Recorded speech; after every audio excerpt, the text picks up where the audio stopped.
So once these parietal lobes have decreased past a certain point, there is now the recognition of no entity here. Yes? Exactly that. Just thoughts are there without a thinker. That's all. But thoughts still continue, don't they? Yeah? Thoughts would continue. There could be conflicting thoughts, and they do continue. At the next level, conflict ceases, but thoughts continue. At a still higher level, thoughts also cease, and this is a never-ending journey. Let's focus in on the level of conflict ceases. Conflict ceases. What is the conflict? The conflict is between what and what? Yes, conflict is between where you are and where you want to go. Right. You have a wife, you want her to be like this, that is your conflict. You are somebody and you want to become somebody else, that is the conflict. Now when I say conflict ceases, you accept things as they are. You have made friends with the situation, friends with your thoughts, friends with your anger, friends with your violence. Not that you become free of them. You no more struggle with them. You no more struggle to chain them. And that is what I mean when I say the absence of conflict. Not that conflict disappears, but you're made friends with it. Now when you say made friends with violence, I'm assuming you don't mean that we're going to act violently to other people. Yes, the fact is the moment you accept that you're violent, the strangest thing is you cease to be violent. As long as you do not accept the fact that you are violent, you are violent.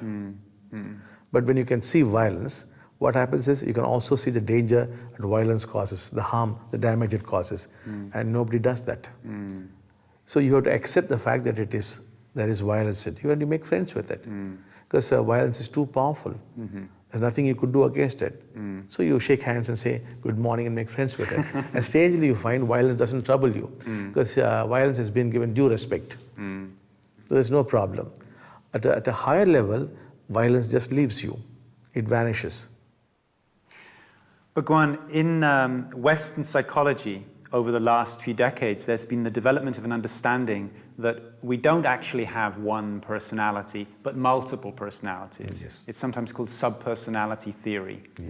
And I know that you also speak in this way, that really we are a collection of selves.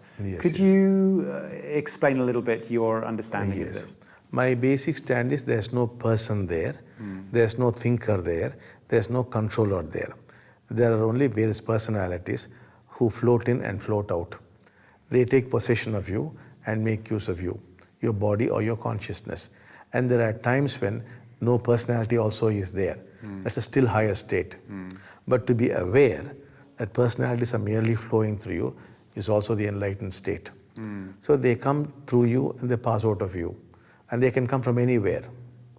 So we can create new personalities. We can also destroy existing personalities. Anything could be done because there's no person there. Anybody could walk in, anybody could walk out. And these personalities could in fact be in conflict with one another, I'm assuming. Yes, you would be experiencing conflict because these two personalities would be fighting.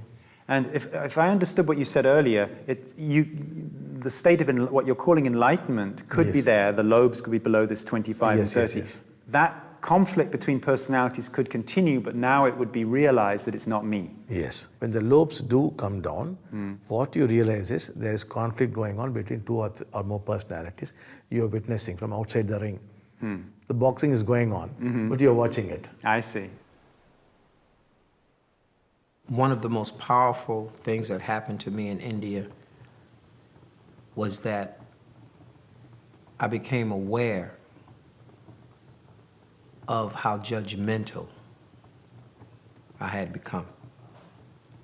And during the process, I began to see how much I judged others when in effect I was really looking at myself. And that became very, very clear to me. And when I came back, I could see in how I responded to people a definite shift. I mean, I would judge you for breathing on my coffee, you know? And so it got to a point where, you know, those things, when they would come up, when the different personalities that I had, you know, I became aware that I had different personalities that would come up.